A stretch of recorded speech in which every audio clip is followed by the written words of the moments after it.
Be here now. Just be here now.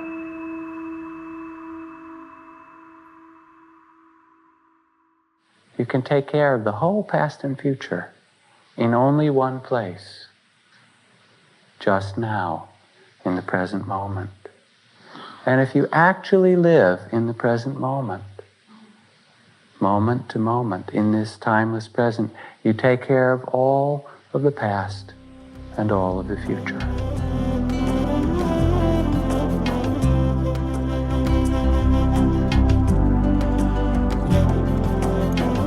Welcome to the Jack Kornfield Heart Wisdom Hour. We are delighted to share with you Jack's innate common sense wisdom and his clear, open heart. If you are interested in supporting Jack's podcast, go to BeHereNowNetwork.com/Jack. I want to talk about a variety of things, beginning with the cycle of return.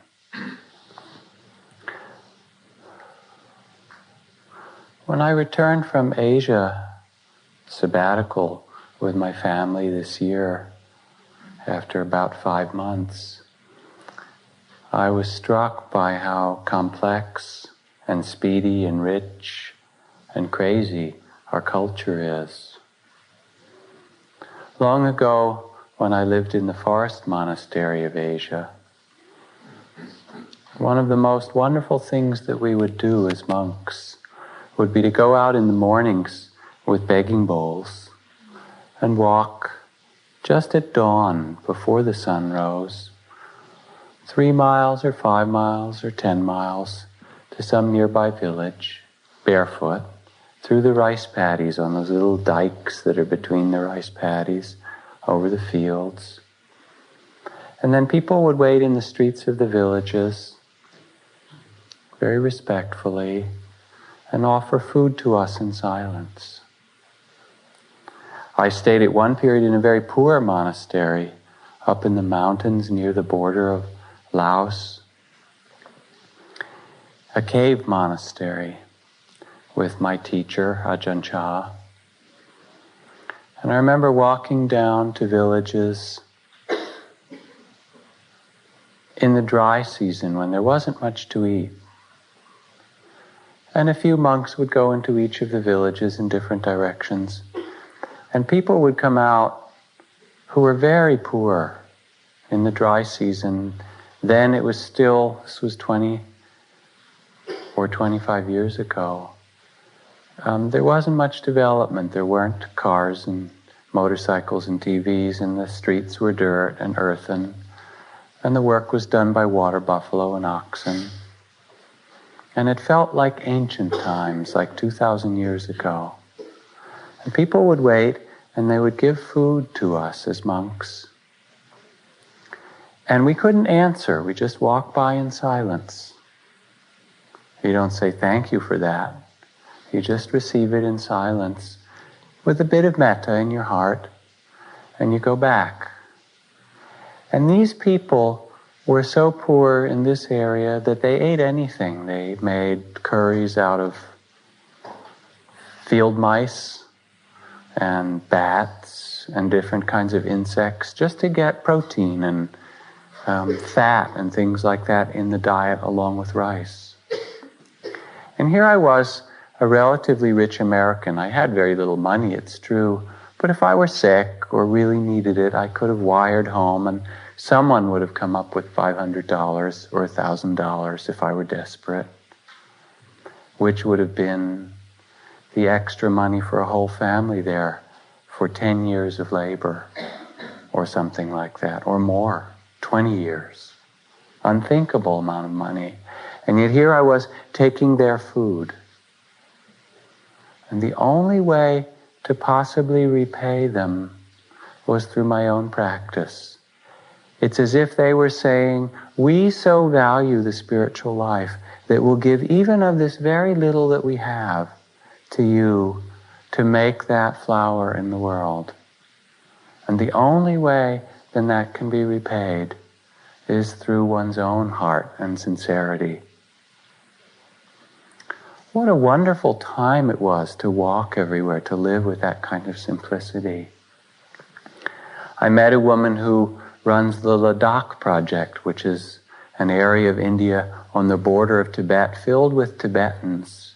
Still, where the temples and religions are practiced, it wasn't destroyed as it was under the Chinese, in the Chinese side of Tibet. And she said, it's very difficult there now.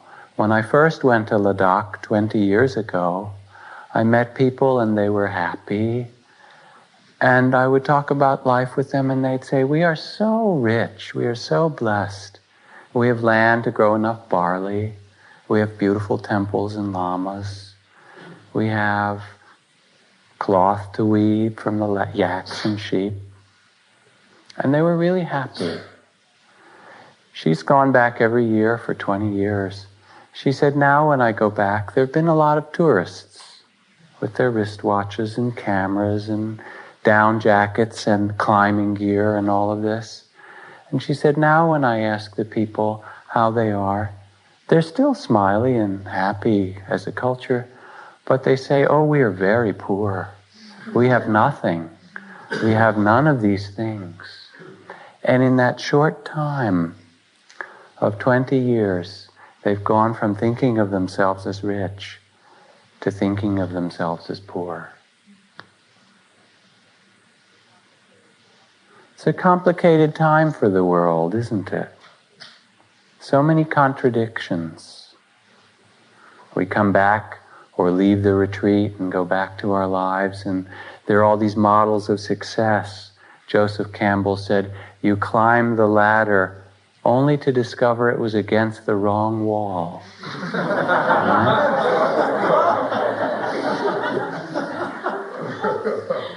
Here we are at this retreat, and there's contradictions. When you sit, there's grief and fear, and people face their addictions and their depression, and the kind of inner war and judgment that we see so much in the outer world, right in ourselves. And then other moments or hours, there's tremendous joy and great compassion and the sense of spaciousness or the sacred or that which is perfect or beautiful. When you leave here, it will be the same. You will see the 10,000 joys and the 10,000 sorrows. You'll see the suffering more clearly because your eyes and your heart are open more. You walk down the street and it's just there in our cities. And it's there in our culture. And you'll also see the sky and the beautiful things of life. We get flooded in our culture, in our time. All these positive things, new technologies, new sources of energy, the end of the nuclear arms race. You know, the incredible change of politics in the last decade and possible changes in consciousness around the world. There's that side. And then there's Yugoslavia and hungry people.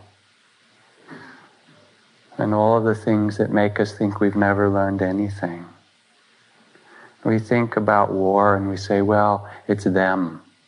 You know, if only those people would stop doing it. But we had the war in Kuwait that 90% of Americans supported so strongly, even though 250,000 Iraqis have died, many of them women and children. And we drive our cars and fly on airplanes and heat with oil.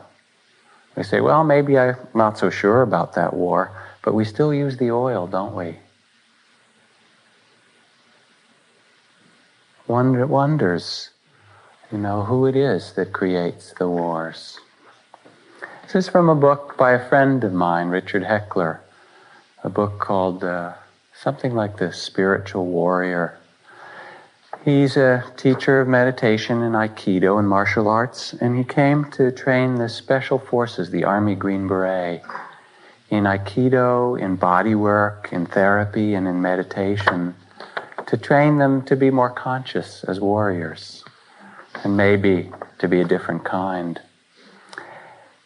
took the best, the cream of the Army Special Forces for 6 months in this program, which included a 1-month retreat for these guys here in Massachusetts. Went out to the woods into this army camp and set up a retreat, a 1-month silent retreat for the Green Beret. The guys who had done everything in their lives, jumped out of low-flying aircraft in the dark and swam through icy seas, said that was nothing. The meditation retreat was the hardest thing they had ever done in their life. Put me in a battle anytime. It's easier to fight for one's principles than live up to them, yes? So here is his description of this retreat. I enter the room. The men have already been sitting for 20 minutes or more. This is the 2nd week of the retreat. They sit there, automatic rifles at their side. There's a palpable presence. I settle quietly on my zafu, and my attention is drawn to one strong presence on my right. A large man, barrel chest, huge arms, is sitting. I see his T-shirt. 82nd Airborne Division, it says, with a big bomber. Below that it reads, "Death from above." I blink. My mind reels. This is not a meditator's T-shirt, yet he looks like he's meditating. I have no mental file for what I see.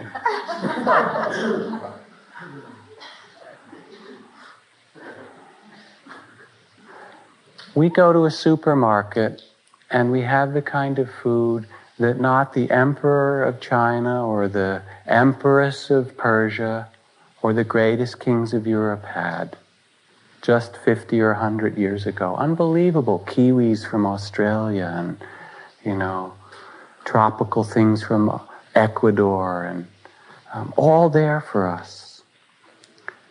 There are 10 million street children in Brazil. Homeless kids, hungry. We have this computer revolution and incredible developments in information technology. And the world's spiritual books at our disposal. Every kind of education. The New York City Teacher of the Year last year, when he received his award, met with the mayor, the teacher, the Board of Education, and a large group of parents, and castigated them for the soul murder of 1 million Black and Latino children.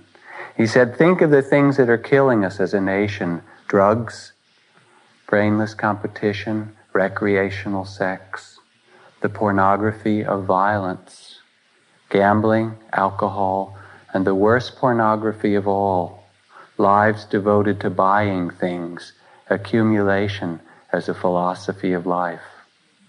All are addictions of dependent personalities, and that is what our current brand of schooling inevitably produces in the next generation. Very painful.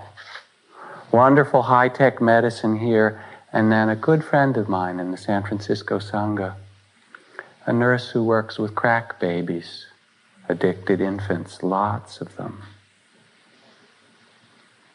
We have this beautiful spiritual center and all the books in the library, and yet the places where this teaching came from, Burma, terrible situation in Burma. Sri Lanka, civil war. Thailand, they're cutting down the forest so there'll be no forest monasteries left soon. The monks are going out and ordaining trees with robes so they won't cut them down. So what do we do? How do we hold the 10,000 sorrows and the 10,000 joys? Well, maybe meditation will help. Will make it better, we think. And then there's the great Tibetan teacher Lama Yeshe, who died not many years ago. Wonderful master of meditation, inspiration for the start of 50 Buddhist centers around Europe and America and Australia. Wonderful man. Had a heart attack, was in the hospital, wrote a letter about how difficult it was unthinkably difficult. 40 days in intensive care. He said, by the end of it, my body was like I became the lord of a cemetery. My mind like that of an anti-god. My speech like the barking of an old mad dog. It was so painful, I never imagined how difficult it could be. Then he worked with it in his meditation, mind you, but it wasn't so easy. It's not like meditation is supposed to change life particularly.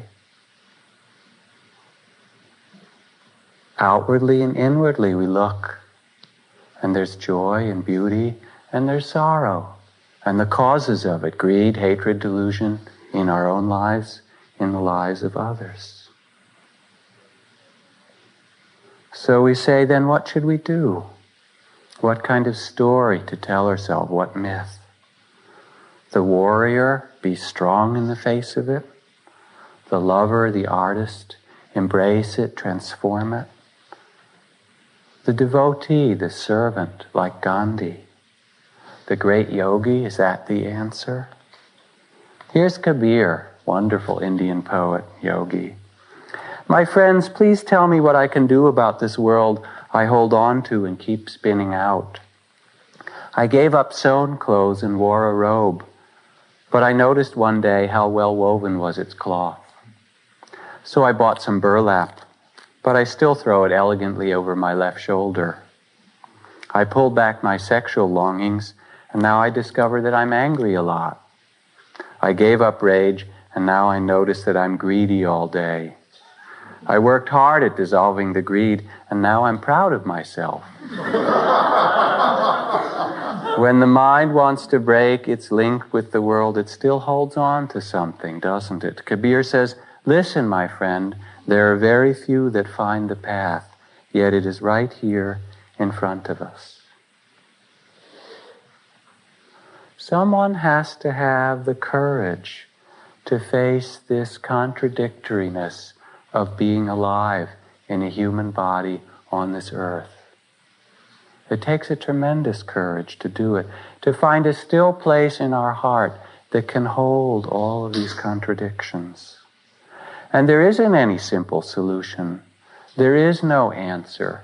There is no path or formula that someone can give you to follow.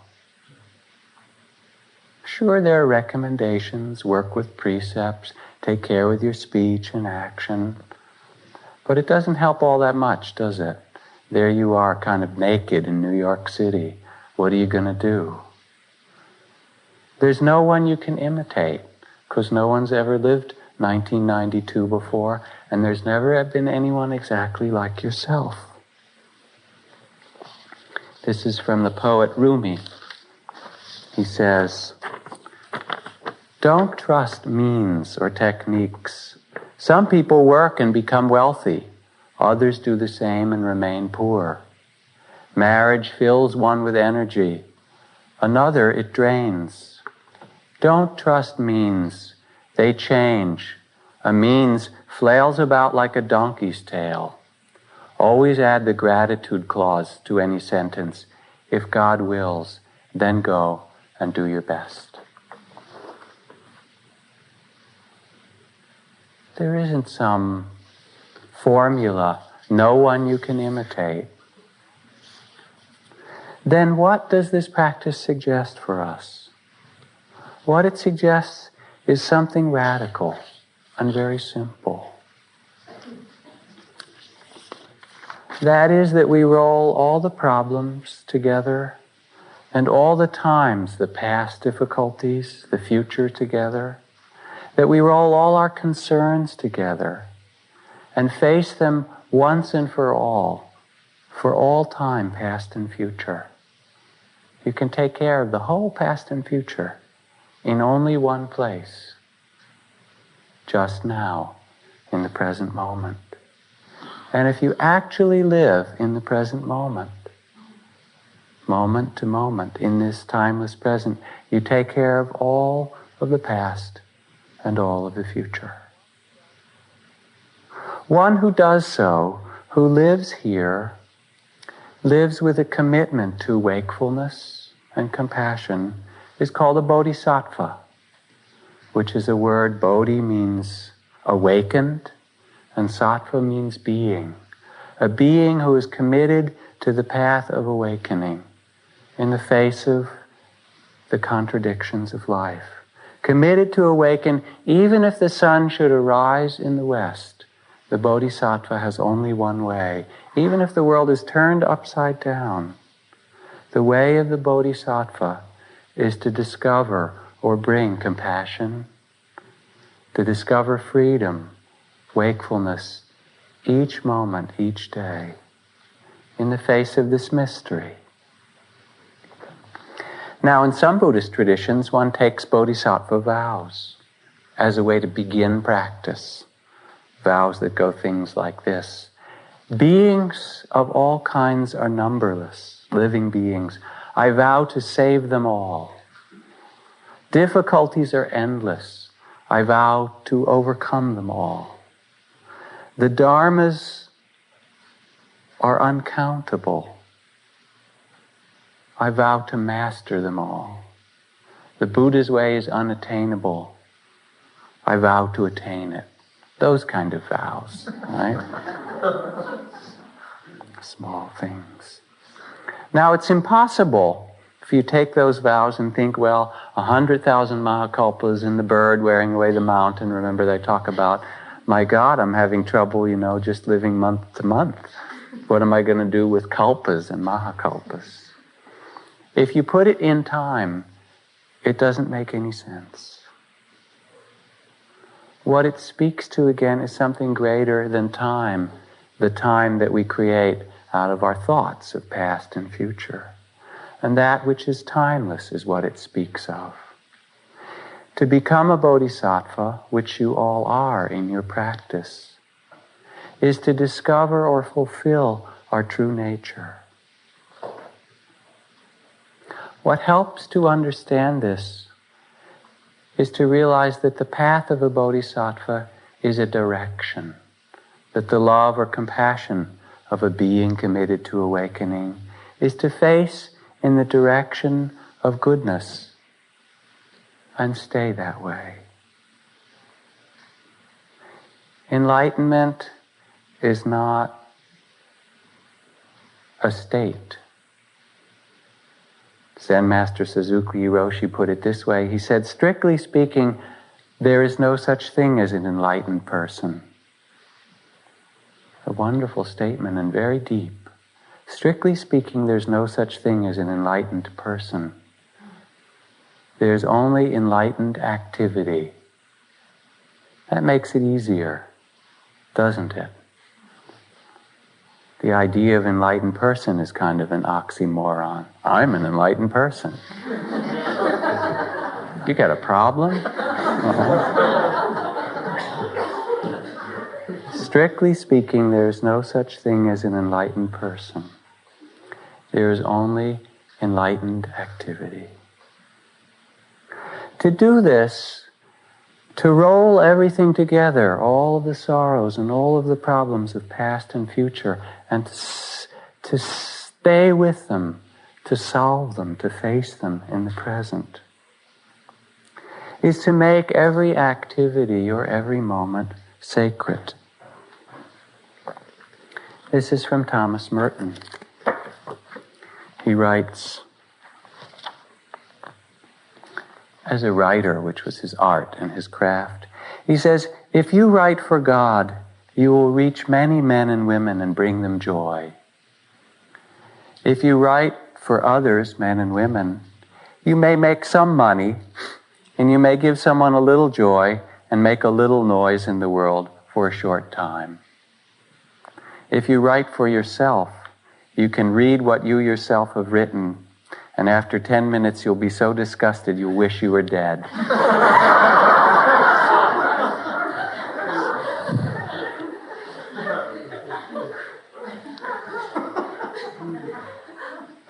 It's funny, there's some truth in it, isn't there? We've all tried it. To make one's activity sacred is to do it for that which is your deepest love, for that which you most deeply value. Your work, your speech, your actions, the way you drive, the way you treat the people around you in your community. To make activities sacred. In your family. A Hasidic tale. If you never want to see the face of hell, when you come home from work every night, dance with your kitchen towel.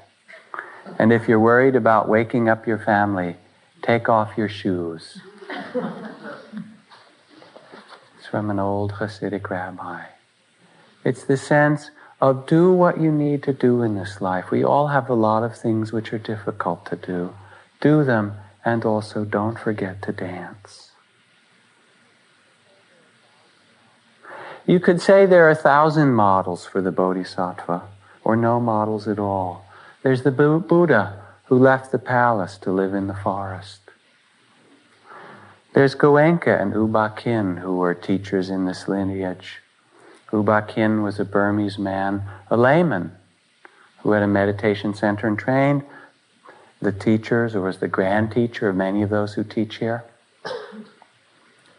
He was a government official, and when Burma won its freedom from England, at the same time India did, he became Secretary of Treasury. And he was so successful, then they made him Secretary of Internal Revenue, which was a cabinet department. And that was so successful, they made him Secretary of Transportation for the country. By the time he was done, he had 4 cabinet posts simultaneously. And then he would go home in the evening and run his meditation center and teach people. At the Treasury and the Internal Revenue Department, he had people sit for an hour first in the morning and then recite the 5 precepts of refraining from killing and taking that which isn't given or stealing. Can you imagine that? The Secretary of Treasury in Washington. All right, first we'll sit for an hour. Okay? Then you guys at the IRS will recite the 5 precepts, right? And then his disciple, Goenka in India, who's taught thousands of students, a multimillionaire businessman who kept his businesses going to some extent and also taught for years, retreat after retreat, of the Dharma, lived in the world and expressed the Dharma in his way.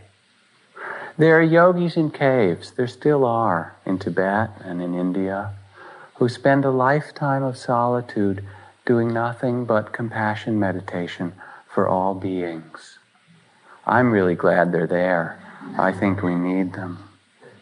And then there are people like Gandhi or Martin Luther King who enact the role of the Bodhisattva in the world of politics or service. Or Dorothy Day in the streets of New York. Or Rosa Parks, who I talked about the other night, who just wouldn't get off the bus. I have a friend who is the chief psychologist for Weight Watchers International. 1 million members or something like that. And she started a project recently. She's a very beautiful woman and a long-time meditator, called Dieters Feed the Hungry. She said she couldn't stand it one day, meeting around the country with thousands of people who are trying not to eat and have too much food, and seeing homeless and hungry. And so she started this project asking everyone who diets to take the food that they would eat or the money for that food and feed someone who's hungry. And it's just in a couple of years it started to spread, and now there are hundreds of chapters of Dieters Feed the Hungry. She's a wonderful bodhisattva. We each will have our own way and our own gift, sometimes through action, sometimes through silence. Zen Master Ryokan never preached to anyone or reprimanded them. Once his brother asked Ryokan to visit his home and speak to his delinquent teenage son. This was in the 1700s in Japan, just so you know that things don't really change that much. Ryokan came but did not say a word of admonition to the boy. He stayed overnight and prepared to leave the next morning. And as the wayward nephew was lacing up Ryokan's sandals, he felt a warm drop of water. Glancing up, he saw Ryokan looking down at him, his eyes full of tears. Ryokan then returned home, and his brother wrote that the nephew had changed very much for the better. A lot of times, it's that simple. It's just that moment when you're really there for another person to say, I love you, or help them in a moment when they're having difficulty. So many stories of that. My favorite bodhisattva in the Buddhist tradition is a guy named Vimalakirti, who didn't want to be a monk because he thought it was too dualistic and would give people the wrong idea that you had to run away from the world in order to find compassion or awakening. So he stayed in the midst of life, and he was prosperous and happy and taught many people. And then he realized there were places that people didn't have much understanding. So he made himself sick and entered the hospitals so that he could give teachings to those who worked there. He had a whole lot of children, so he could teach those people who had children about the Dharma of education. He went and intended bar for a while to teach the people there. He put himself in every circumstance and saw it as a place to express his life as a bodhisattva.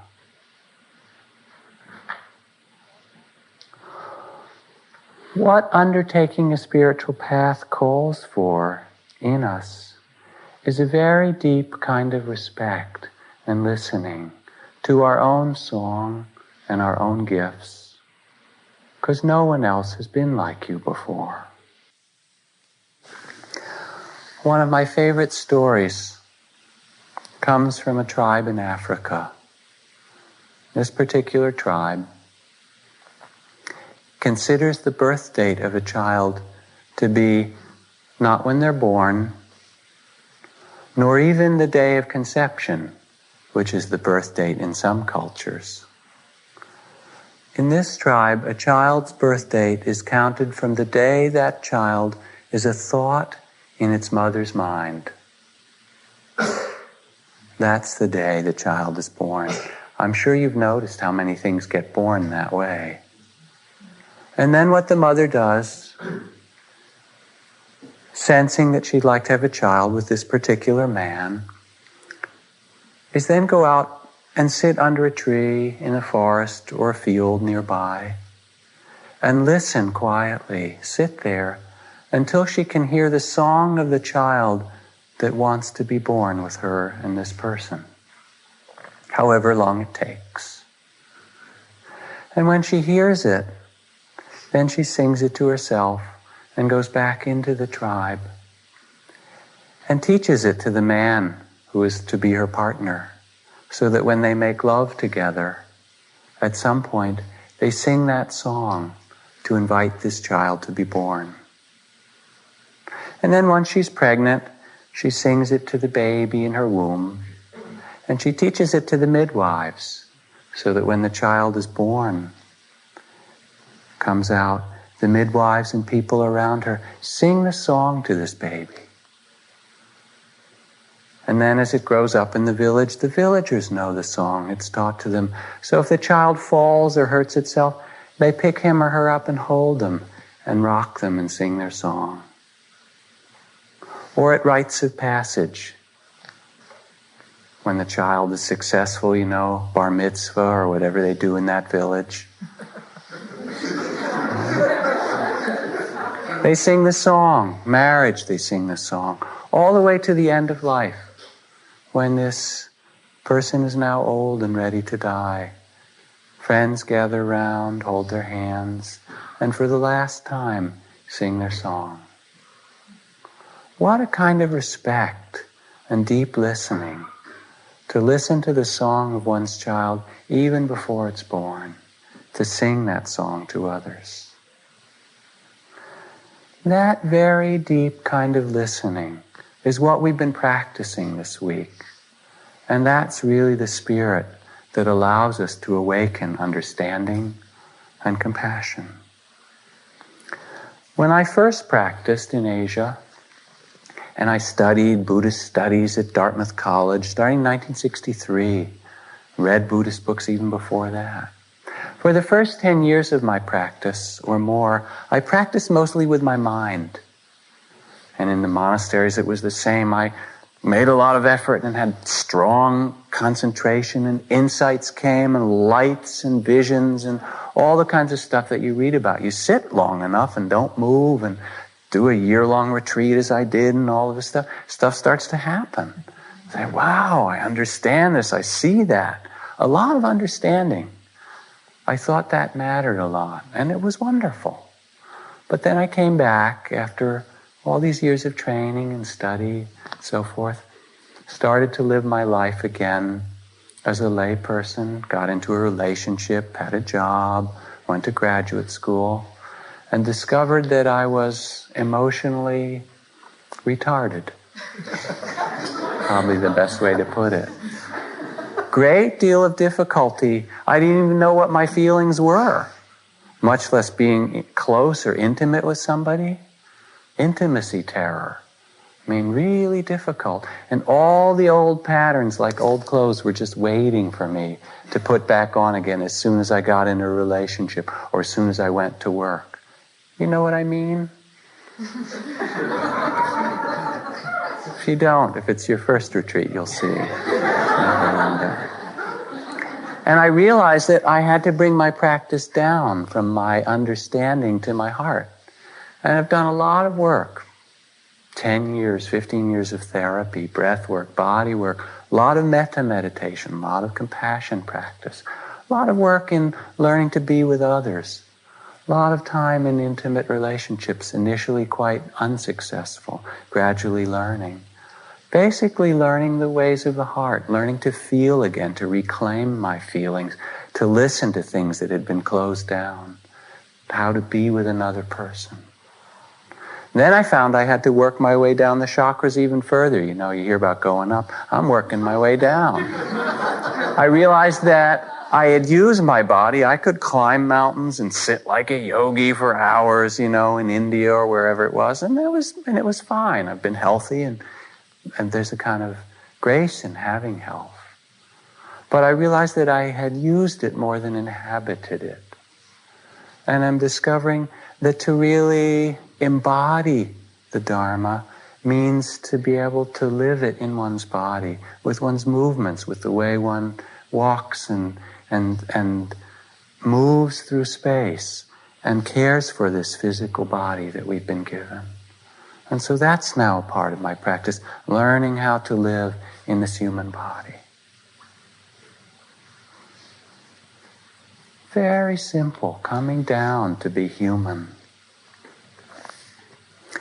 Wonderful poet, Antonio Machado.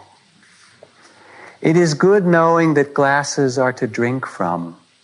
The bad thing is not to know what thirst is for. You say nothing is created anew? Don't worry about it. With the mud of the earth, make a cup from which your brother can drink. Moving from the ideals to the immediate, this moment reality.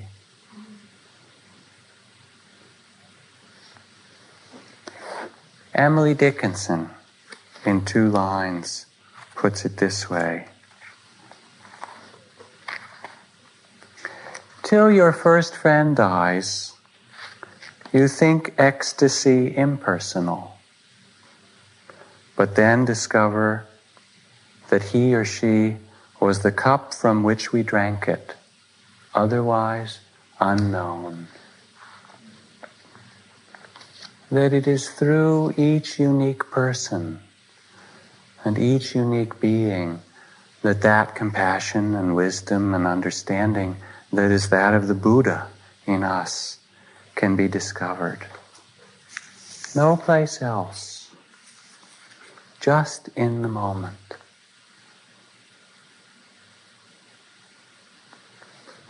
Read you another story. One day when the Sultan was in his palace in Damascus, a beautiful youth who was his favorite young man rushed into his presence, crying out in great agitation that he must fly at once to Baghdad, and imploring leave to borrow His Majesty's swiftest horse. The Sultan asked why he was in such haste to go to Baghdad. "Because," said the youth, "as I passed through the gardens of the palace just now, Death was standing there, and when he saw me, he stretched out his arms as if to threaten me, and I must lose no time in escaping from him." The young man was given leave to take the Sultan's horse and fly. And when he was gone, the Sultan went down indignantly into the garden and found Death still there. "How dare you make threatening gestures at my favorite young man," he cried, "and in my own garden?" But Death, astonished, answered, "I assure your Majesty, I did not threaten him. I only threw up my arms in surprise at seeing him here, because I have a tryst with him tonight in Baghdad."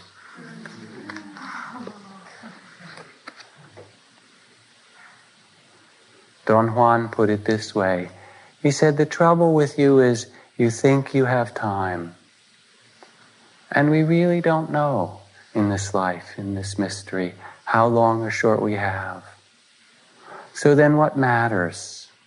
When we realize that, things become incredibly precious. This is why we sit, to remember that. There are two great forces in this world, two of the greatest forces of humans.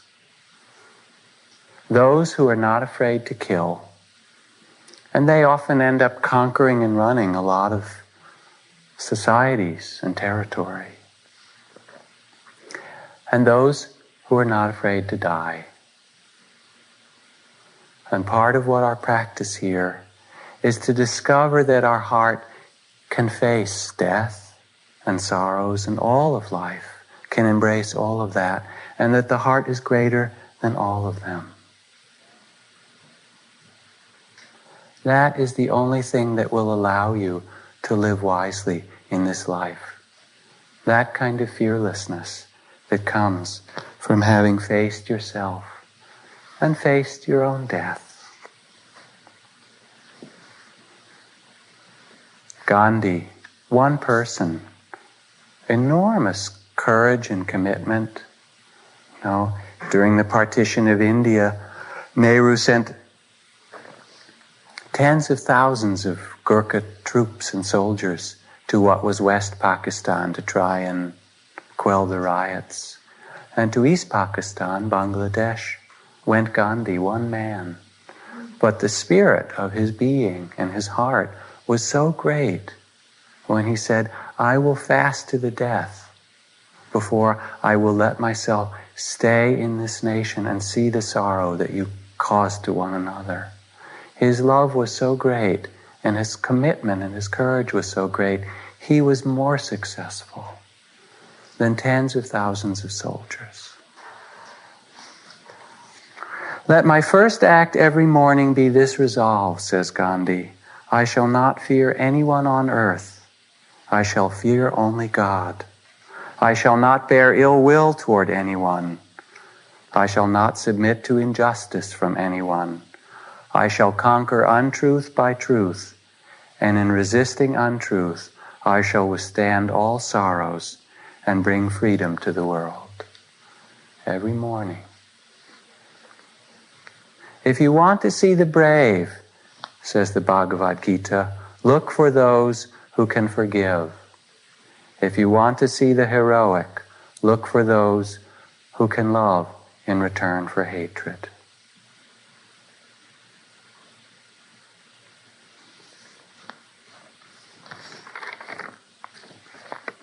This is Benjamin Franklin's epitaph.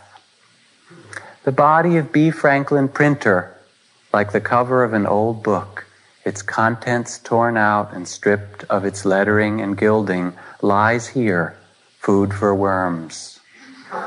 But the work shall not be lost, for it will, as he believed, appear once more in a new and more elegant edition, revised and corrected by the author. Isn't that wonderful? This fearlessness that we learn, which is the fearlessness to be in the present with what is true, in the face of the truth. Now you have to be careful. Does this mean now I've got the way to do it? I'll be fearless? And that can just be another difficulty, can't it? What fearlessness means is not to be without fear, but to bring your heart and your body and your spirit to the moment, consciously, mindfully, moment after moment. It's that very humanness that transforms this world. St. Vincent de Paul, I tried this the other night and I found this quote. He says, "It is only by feeling your love that the poor will forgive your gifts of bread." That's really what matters. Or Mother Teresa. We cannot do great things in this world. We can only do small things with great love. I remember driving with my teacher Ajahn Chah. We went one year from the monastery, main monastery, to a little branch temple on the Cambodian border. And it was maybe 80 or 100 miles away on dirt roads, and we were driven by this man who was a wild driver, much like you find throughout the third world. You know what I mean? Passing buses on curves where you couldn't see anything, ox carts, bicycles, huge trucks laden with rice, and he's just driving as if he's on the freeway somewhere. And I'm terrified sitting there and, trying to keep hold of myself and thinking, well, I'm going to die as a monk. This is how it is, I'm just trying to be in that space and breathing and calming myself. Then I look over, my teacher Ajahn Chah sitting there, and I see him holding on and his knuckles are white. We go through 80 miles of this. It was really, all this. Finally we get there, and Ajahn Chah turns to me and he says, "Scary, wasn't it?" It was such a wonderful moment. It wasn't like it wasn't scary. I don't think he was afraid to die. I think he was really ready to die. It was just scary. It just was what it was. Do you understand that? That's what really transforms us in the world. When we are ourselves, and when we bring our humanity to whatever we do. It is only by feeling your love that the poor will forgive your gifts of bread. The simplest things. There are a lot of ways to do it. It might be to go and protest the war, wherever the war is, or it might be to put on Mozart and promise never to turn on CNN, and make your home a place of peace. It might be to give your love in politics or economics or education. Or it might be to go to a cave and do loving kindness meditation for the rest of your life. It's finding your own gift in its season. Some years it might be one thing, and some years it's another. Moment to moment, bringing that heart to the world. Ralph Waldo Emerson.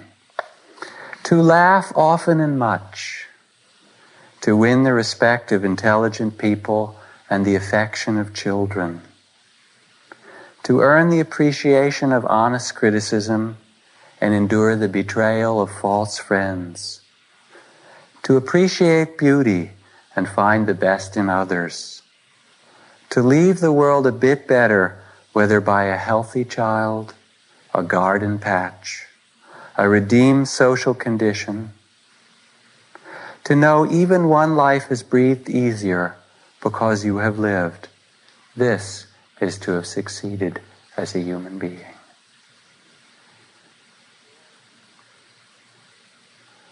Joy is even more difficult to bring into this world than your sorrow.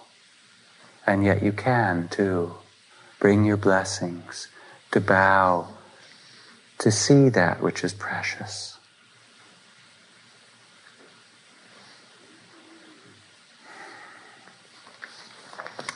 One of my favorite books of recent years is a book entitled B-Ball, The Team That Never Lost, about a basketball team in San Francisco at the San Francisco Special Needs Center, written by the coach who'd been a high school basketball coach and always fantasized that he was going to coach for the Lakers or something like that, or the Celtics.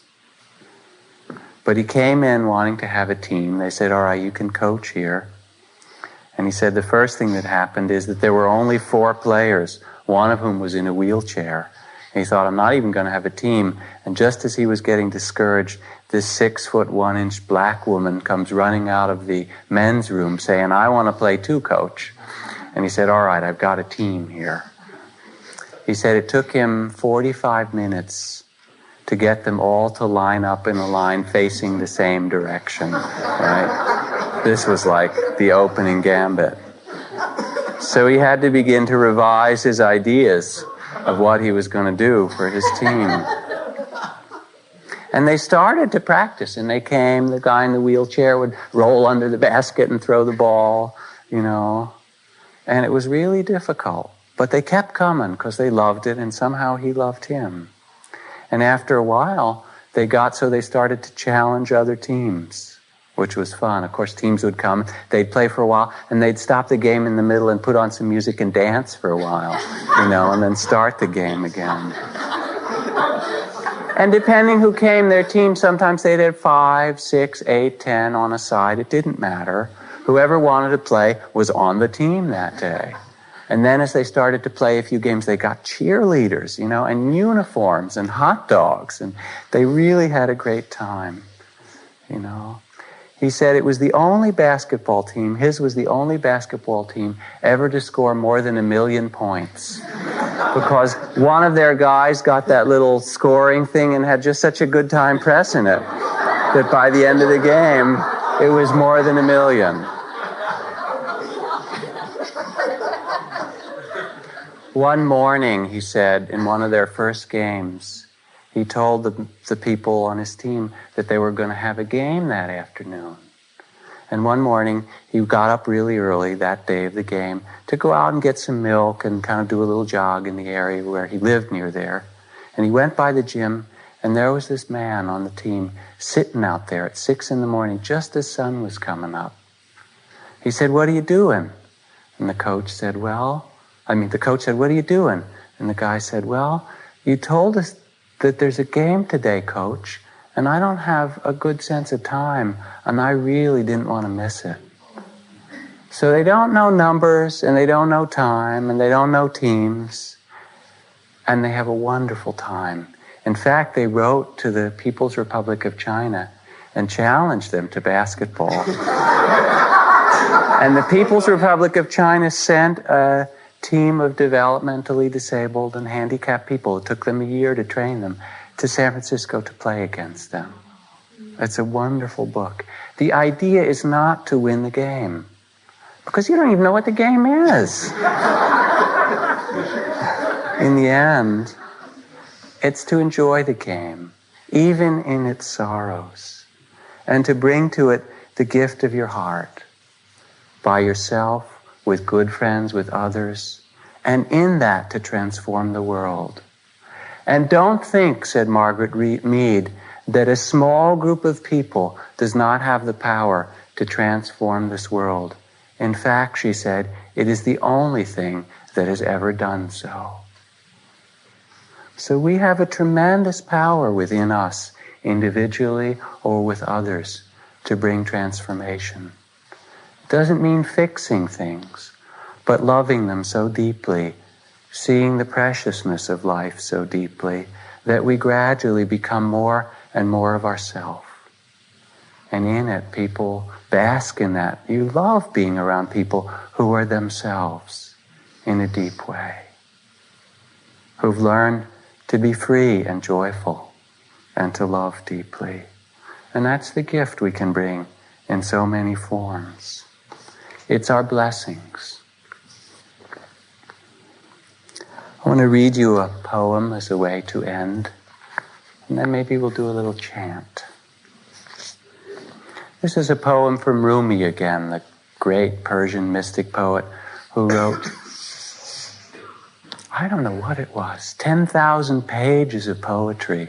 He was kind of like Mozart, only he lived for a long time. He heard the poetry and his companion kept writing it down. They'd walk down the street or go in the market or go in the baths, and Rumi would just be kind of pouring poetry. Poetry would pour through him, and his companion would write it down. Probably the greatest poet that ever lived on earth. If anyone asks you how the perfect satisfaction of all our sexual wanting will look, lift your face and say, like this. This is how to go back from the retreat, right? When someone mentions the gracefulness of the night sky, climb up on the roof and dance and say, like this. If anyone wants to know what spirit is or what divine fragrance means, lean your head towards him or her. Keep your face close there, like this. When someone quotes the old poetic image about clouds gradually uncovering the moon, slowly loosen knot by knot the strings of your robe, like this. If anyone wonders how Jesus raised the dead, don't try to explain the miracle. Kiss them on the lips, like this. When someone asks, what does it mean to die for love? Point, you mean here? When someone asks, what there is to do on this earth, light the candle in his hand like this.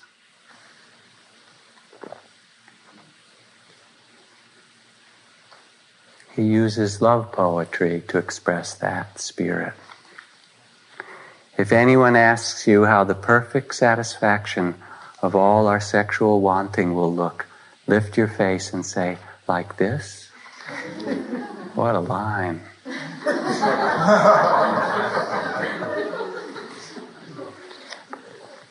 Probably the greatest thing that we can bring into the world, our hearts and our spirits, is the ability to bless one another or honor one another. To be able to bow with respect. When I was a monk, as a young monk, part of the tradition is that you bow when you meet an elder.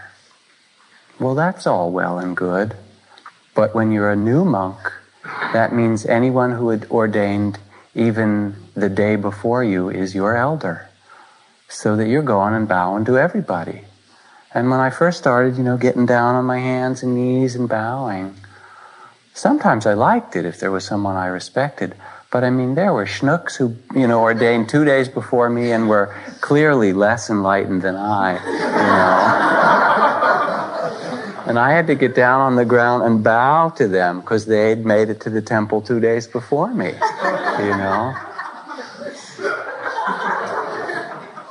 It's not a big thing in the West, this bowing stuff. So it was a whole kind of education.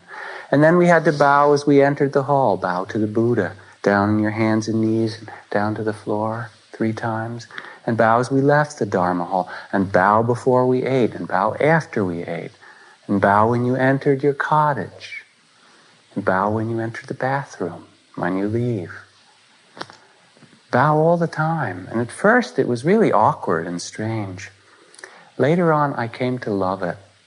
It was so wonderful. I got to where I'd bow to anything, Truck comes by, bow to that, right? Bow to the trees. It felt so good to bow. It does. It's just a wonderful, splendid thing. That's kind of the expression in form of the way of the Bodhisattva that I've spoken about tonight. So I'd like us to do a chant together.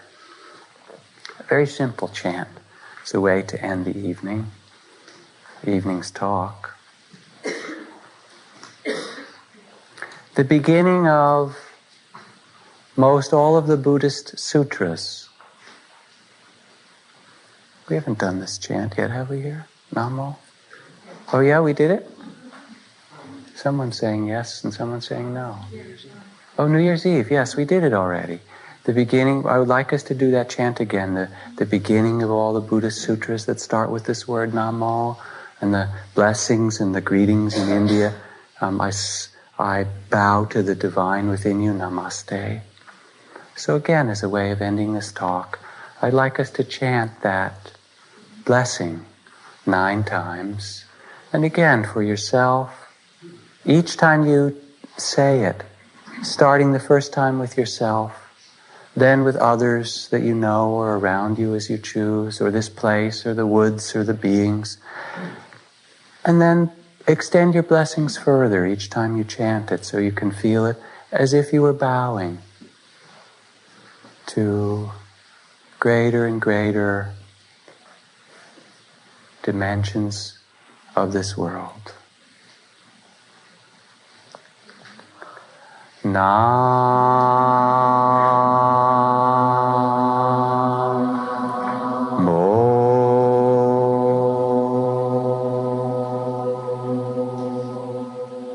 Respects to oneself, this unique, never before encountered being on this earth. Na